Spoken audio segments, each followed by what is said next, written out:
So Siegfried, the man who will shake up Ragnarok, who is he in the lore? Because a lot of people are confused about where he comes from, who he is, what his purpose is going to be. So I was thinking the same shit, so I looked it up and I'm going to bring you guys the information. Now, preface, there's a ton of different accounts, ton of different information that has different workings of the same story. So I'm just going to give you guys whichever one I thought sounded the best, and we'll go with that. So if you guys find some corrections in it, I'm sure you could, because there's multiple different variations of the story. But this is just the ones I thought were cool, the ones I thought are relevant to Record of Ragnarok. So first and foremost, in the lore, as we've been talking about for ages now, Hilda and Siegfried are lovers of a sword. It's very, very complicated. But that's not where Siegfried's story begins. As you all know, they're calling him the dragon-slaying hero in Record of Ragnarok, and that is a big part of his mythology. He slayed the dragon Fafnir.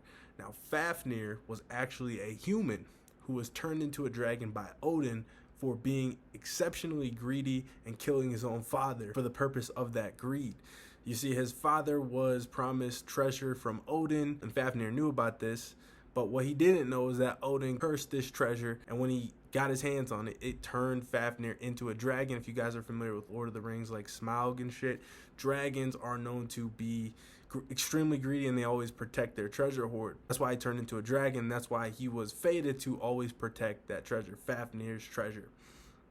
Pretty sure there's a mission in God of War 2018 about Fafnir's treasure.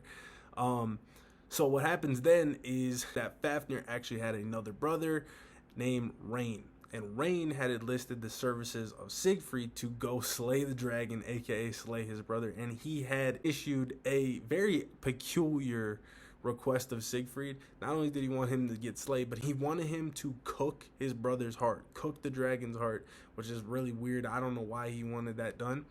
But what happens is Siegfried goes over there and slays Fafnir. That's how he got the name of being the dragon slayer. And he cooks the heart, right? When he cooks the heart, something happens and he burns his thumb. And when he burns his thumb, for whatever reason, this allows him to understand the language of birds. So he starts talking to birds, and the birds tip him off to the fact that Rain was actually plotting to have him assassinated after he carried out the mission. Seems a little odd, because I'm like, bro, this man was strong enough to slay a dragon. I don't know who you got. I don't know who you going to send to assassinate your assassin. It's just going to be a loop anyway. Like, what, you going to assassinate that assassin? I don't know how he was planning on doing it, but it's a little bit weird. So when he finds out about this from the birds, he ends up killing Rain and taking Fafnir's treasure for himself. And that is one of the most popular stories of Siegfried. It's kind of badass, and it seems like that could actually be pretty canon to Record of Ragnarok. Obviously, they're going to take liberties, but expect the storyline in his backstory to be pretty similar to that, where he'll slay Fafnir and probably gain some treasure, because they're calling him the Dragon Slayer in this series. Obviously, we know he's going to get a backstory, especially if he fights, so I think that's probably likely. But in the lore, he was never in prison, so I was under the impression that Hilda and Siegfried got punished. No. So the details with Hilda, after all this Fafnir stuff had taken place, Hilda, a Valkyrie, was dispatched by Odin to go settle a quarrel between two kings. And Hilda ended up siding with the king that Odin did not favor. He favored the other king. So if you're enjoying this video, hit that like button, and don't forget to subscribe for more content like this. I'm going to be covering all the details of Ragnarok in depth. If you watch my channel regularly, it really, really helps if you guys hit that subscribe button. Thanks. So to punish her, Odin actually cast her into an everlasting sleep, and he put a wall of fire around her. I'm not really sure what the deal with that is. I mean, it was a Valkyrie. I don't know. This basically turns into a Sleeping Beauty situation, because Siegfried somehow, someway was able to pass through the flames, and he woke the maiden Hilda with a kiss. And the two fell in love with each other at that point. The two became lovers. They became engaged, according to some accounts. And then Siegfried said he'd be back. He said he'd return. He still had things to do. My man ain't no sin, bro. He had things to do, so he said he had to go continue his travels. So he left, but what ended up happening is he got slipped some magic potion that made him forget all about Hilda. So was this part of Odin's plot? Potentially. So maybe that's where the Odin punishing him kind of slides in. But he ended up forgetting about Hilda and marrying another lady named Gudrun, or Kriemhild.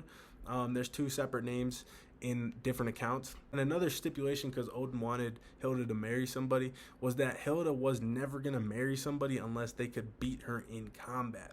And Siegfried could beat her in combat. So she was prepared to marry Siegfried.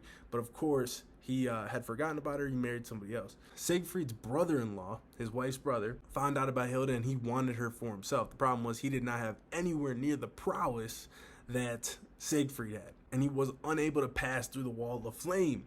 So Siegfried did this man a solid, and in some accounts this was in exchange for being able to marry Kriemhild or Gudrun. Her brother said, hey, you can marry my sister, but I want to marry her, so you're gonna have to do this for me. So what he did was he disguised himself as the dude and he posed as him basically, and he went in, passed through the wall of fire, defeated Hilda, and she agreed to marry him under the ruse, under the guise believing that Gunnar was worthy to marry her and that he was able to defeat her, was able to pass through the wall of fire. So she agreed to all this. But she later found out, because she was talking shit to Kriemhild one day, and you know how they get.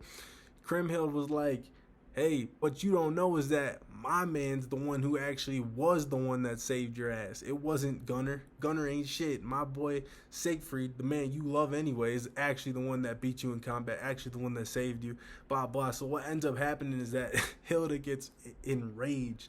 She gets pissed off. She's extremely jealous at this point. And she ended up arranging for Siegfried to get assassinated, completely clipped, and it ended up playing out. Siegfried was killed. There's not really much documented about how he died or who killed him, at least not that I found, but he died. And then funny enough, when Hilda finds out that he actually was killed, it seems that maybe she thought that he would have gotten out of that, because obviously he proved himself as a great warrior and shit. She probably didn't think that the assassin could kill him, because when she finds out about this, she falls into deep despair and ends up taking her own life. And that's the tragedy of Hilda and Siegfried. She ended up taking her own life because she wanted to be reunited with the man she loved, and she was overcome with remorse, overcome with grief, overcome with guilt over the fact that she had arranged about the death of the man she loved. So this is crazy. And now what I'm thinking in terms of Ragnarok, it's like, I'm thinking that something similar happened, but instead of having him die, I think she had a direct hand in how he got imprisoned.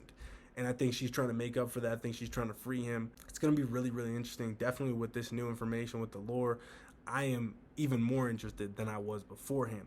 It also is confirmed that Siegfried is a distant descendant from Odin. So they call him a demigod in the manga. So like I said, he's a descendant of Odin in the lore. Expect him to probably be Odin's son or grandson potentially, which either way is going to be dope. I mean, the hype for him is at absolute peaks right now. But I'm loving the story. I'm loving Siegfried. I can't wait to see what they do. I can't wait to see his backstory. His backstory's got potential to be one of the best ever.